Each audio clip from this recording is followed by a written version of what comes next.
Bonjour à tous, nous allons parler aujourd'hui d'étanchéité. Donc voici.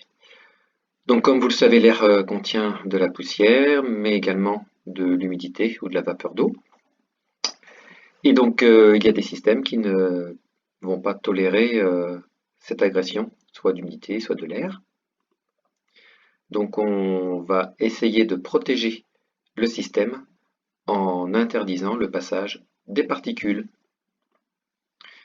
Alors parfois on protège l'extérieur de ce qu'il y a à l'intérieur, comme là une bouteille de gaz.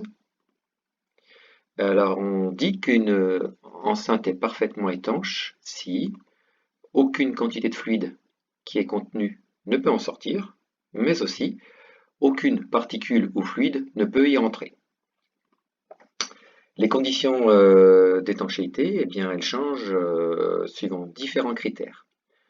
En premier critère, la nature du fluide à étancher. Par exemple, ici, on a de l'air sous pression à l'intérieur du costume du cosmonaute. Là, on a du gaz avec une très forte pression à l'intérieur d'une bouteille. Là, on a de l'huile qui peut être également sous une pression importante, donc éviter les fuites d'huile.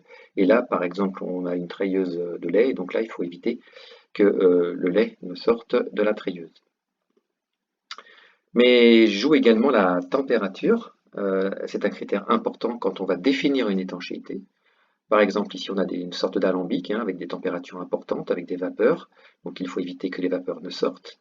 Ici, on a un canon à neige, avec effectivement ici aussi des étanchéités, puisque le liquide qui va se transformer en neige ne doit pas fuir en amont. Et là, bien un moteur avec un circuit de refroidissement et un circuit de chauffage éventuellement. Donc, il y a également des températures à prendre en compte dans les canalisations. Ensuite, il faut prendre en compte, quand on définit une étanchéité, de la pression du fluide qui va circuler dans les tuyaux.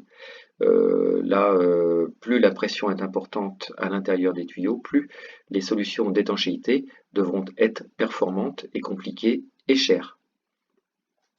On a ici à nouveau d'autres critères, la forme des surfaces qui sont en contact l'une avec l'autre, la rugosité des surfaces qui peut être également influente sur l'étanchéité, la durée de vie souhaitée de la solution étanchéité, les tolérances de fuite, parce que de toute façon il y aura des fuites, mais il faut bien se définir quelle est la fuite acceptable, la compatibilité chimique entre le joint et le fluide à étancher, il ne faut pas que le fluide puisse attaquer le joint, la porosité bien entendu des matériaux, notamment au niveau du joint.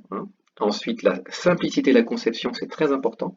Plus la conception est simple, plus l'étanchéité sera performante et moins elle coûtera cher. Après, il faut prendre en compte également le coût de l'entretien, la façon dont on va l'entretenir, l'accessibilité, l'étanchéité, comment elle va être accessible, et puis le coût même de la solution étanchéité. Est-ce que c'est une solution qui coûte cher ou une solution qui coûte un prix raisonnable? Voilà la liste de tous les critères qu'il faut prendre en compte pour définir une étanchéité. Alors on peut se dire qu'il y a deux grandes familles d'étanchéité. La plus simple, c'est l'étanchéité statique.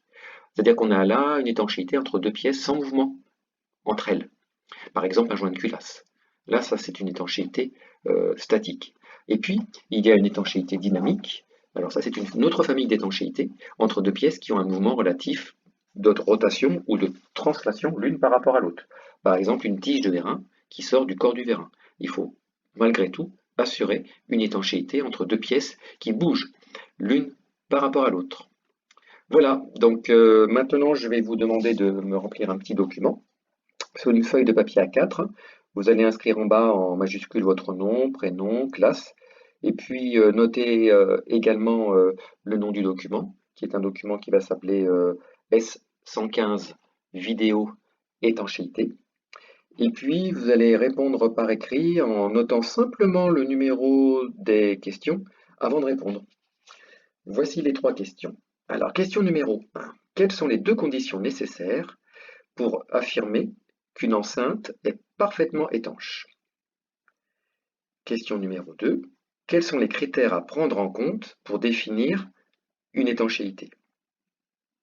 Et dernière question, numéro 3. Quelles sont les deux familles d'étanchéité existantes? Voilà. Eh bien, écoutez, je vous souhaite bon courage et je vous dis à bientôt.